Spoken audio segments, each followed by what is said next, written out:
Hi, I'm Serene. And I'm Rhonda. And today in the kitchen, we are going to make some really yummy ham and Swiss sliders.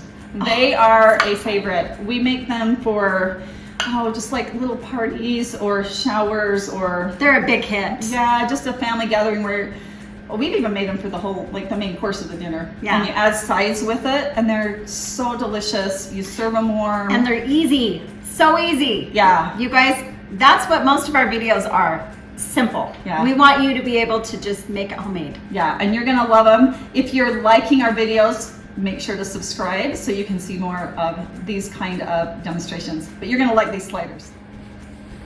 So first of all, we are going to prep the cheese to go on our sliders. Now I like to use just a small roll, which I'll show you in a minute. And so I like to just cut these cheese squares in fourths. And then that is what we'll put on the rolls. And the ham is already sliced. I like to use these King's Hawaiian rolls, but you don't have to. They're a little bit sweet flavored, but they're about the right size. So a roll that is about the size of this is just right for these sliders. And They just smell so good. don't listen like you can already smell them. They really are. And I like to be as efficient as I can, so I will just take a chunk of them, and we'll see if I can even go all the way through. If you have a long enough knife, you can just cut all the way through all of them, and it doesn't have to be perfect. If you don't have a really long knife like this one, you can take a section at a time, but this will save you a bunch of time right here. And I just cut through them. And it doesn't matter if you put the exact same top on this bottom that it went to. So we don't worry about that. We're just gonna move these aside. Usually I'm making this for like a large group, so I'm just trying to do whatever is the fastest. And now we're gonna go ahead and put the cheese and meat on. So we're just gonna separate these rolls out. And then we're gonna start a little assembly line here. This makes it the fastest. I usually take a full piece of ham and fold it in fourths and put that whole thing on because you want plenty of ham on there.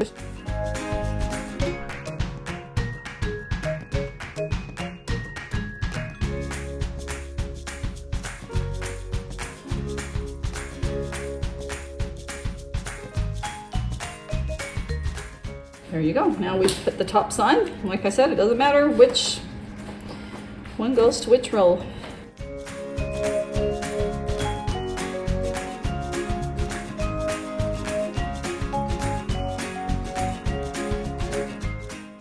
Okay, now we are ready for the really good part, which is the topping. We're gonna start with a half cup of melted butter, 2 tablespoons of mustard, 1 tablespoon of Worcestershire sauce, a tablespoon of poppy seeds, and then we've got 1/3 of a cup of brown sugar.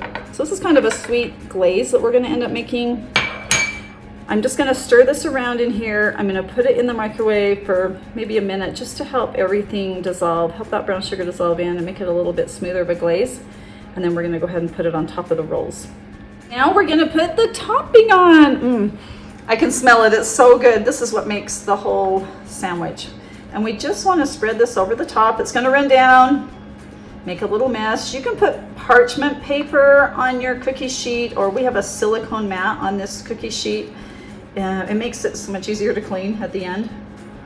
And that's what I did is I'd already put this in the microwave. I did it for about 30 seconds, just enough to heat it and make it a little more smooth and dissolve that brown sugar. You can do it on the stove if you want.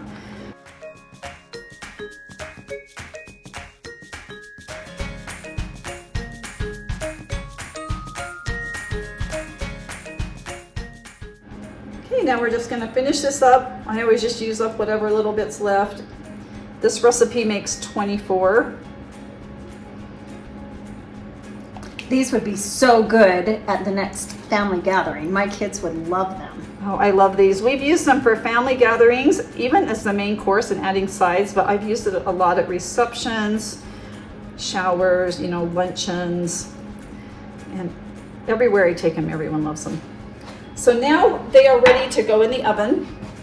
I'm gonna put them in at 350 degrees. If you have a convection oven, at 325, that is perfect. It tends to help them glaze over really well without browning them too much. If you notice when they're in the oven that this topping starts to brown too much or even burn, it's easy to do with too much heat. And depending on your oven, you can lightly cover them with a piece of foil so that they don't start to burn, because I've seen that happen because of the sugar in the topping. But you pop them in the oven for about 15-20 minutes. I just really watch them so that the top is like a glaze and the insides are warm, and then they're done. So here you go, the finished product. So excited, they're gonna be so good. You can see that the top is just cooked enough that the glaze is set on there, a little bit browned, and the cheese is melting. That's how you know it's done. This was on convection bake at 325 for about 15 minutes, and this is how they turned out. And these heat up surprisingly well. So if you have leftovers, throw them in your fridge and then just reheat them, and they are really good as leftovers. Remember, make it better, make it from scratch.